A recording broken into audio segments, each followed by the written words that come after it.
ఓం శ్రీ పరబ్రహ్మ పరమాత్మనే నమః.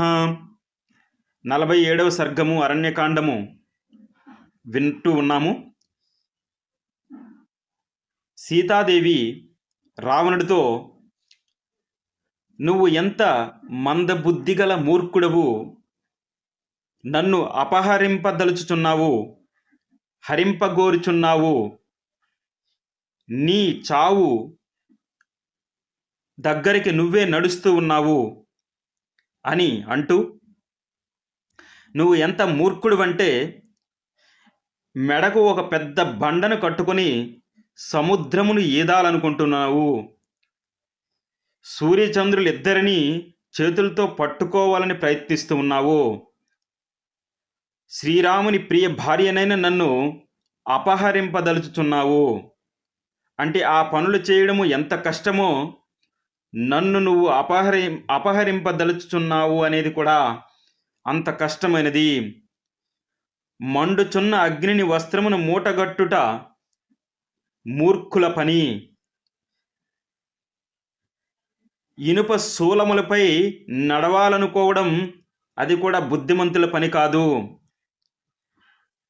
అలా నువ్వు శ్రీరాముని పత్నిని హరింపగోరుచున్నావు.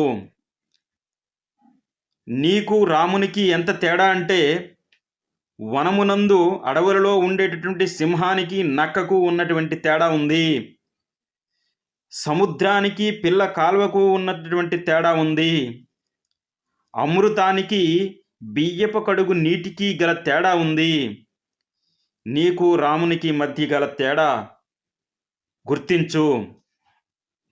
లోహములలో బంగారమునకు సీసమునకు ఎంత తేడా ఉంటుందో, గంధానికి బురదకు ఎంత తేడా ఉంటుందో, ఏనుగుకి పిల్లికి ఎంత తారతమ్యమైతే ఉందో, శ్రీరామునకును నీకును మధ్య అంత తేడా ఉంది. గరుత్మంతునికి కాకినికి ఎంత తేడా ఉందో, నెమలికి నీటి కాకికి ఎంత తేడా ఉందో, హంసకు గ్రద్దకు ఎంత తేడా ఉందో, ఆ అంతరమే శ్రీరామునకు నీకు మధ్య గలదు. విష్ణు పరాక్రముడైన శ్రీరాముడు ధనుర్బాణములను చేత ధరించి ఉన్నంత వరకును ఈగ వజ్రమును బియ్యపు గింజనుగా భావించి మృంగినిచో అది దానికి చావు తెచ్చిపెడుతుంది. అట్లానే నీవు నన్ను అపహరించినను నీకు నేను వశముగాను, అది నీ చావుకు ముహూర్తమని భావించు. పరమ పవిత్ర భావము గల సీతాదేవి దృఢ నిశ్చయము గలదే నిర్భయముగా రావణునితో ఇట్లు పలికిన పిమ్మట, ఆమె గాలి దెబ్బకు అరటి చెట్టు వలె, గాలి కొడితే అరటి చెట్టు ఎలా అయితే పడిపోతుందో ఆ విధముగా ఆమె కంపించింది. ఆమె ఒక్కసారిగా ఆ సీతాదేవిలో వణుకు అనేది వచ్చింది. అంతటి రావణుడితో ఆమె మాట అయితే అనేసింది ధైర్యంగా శ్రీరాముడి గురించి చెబుతూ. కానీ ఒక మృత్యుదేవత ఎదురుగా నిల్చున్నట్టు రావణుడు ఎదురుగా నిల్చునున్నాడు. భయంతో వణికిపోయింది. ఆ రావణుడు ఇంకను సీతను భయపెట్టడానికి తన రాక్షస జాతిని గూర్చి, తన పరాక్రమం గురించి, తన దుష్కృత్యముల గురించి, అతను చేసేటటువంటి దుష్ట కార్యముల గురించి వివరిస్తూ ఉన్నాడు. ఇక్కడికి 47వ సర్గము సంపూర్ణమైంది. ఇప్పుడు 48వ సర్గము విందాం. ఇట్లు పురుష వచనములు పలుకుచున్న సీతాదేవిపై రావణుడు కోపముతో కుపితుడై ఈ విధముగా ప్రత్యుత్తరమిచ్చను, జవాబిస్తూ ఉన్నాడు. ఓ సుందరి, కుబేరుడు నా సవత తల్లి కుమారుడు. కారణాంతరమున అతడు కుపితుడై పరాక్రమించి నాతో ద్వంద్వ యుద్ధమునకు దిగి నా చేతిలో ఓడిపోయాను. ప్రజలు మృత్యువునకు భయపడినట్లు దేవతలు, గంధర్వులు, పిశాచములు, పక్షులు, సర్పములు నన్ను చూచి భయముతో వణికిపోతాయి, పారిపోతాయి. ఇదంతా జగత్తునకు తెలుసు. ఆ కుబేరుడు నాకు భయపడి సమస్త సంపదలతో విలసిల్లుచున్నదియు తన రాజధానియు అగు అలకాపురిని వీడి పర్వత శ్రేష్టమైన కైలాసమునకు చేరెను. కైలాసానికి పారిపోయాడు.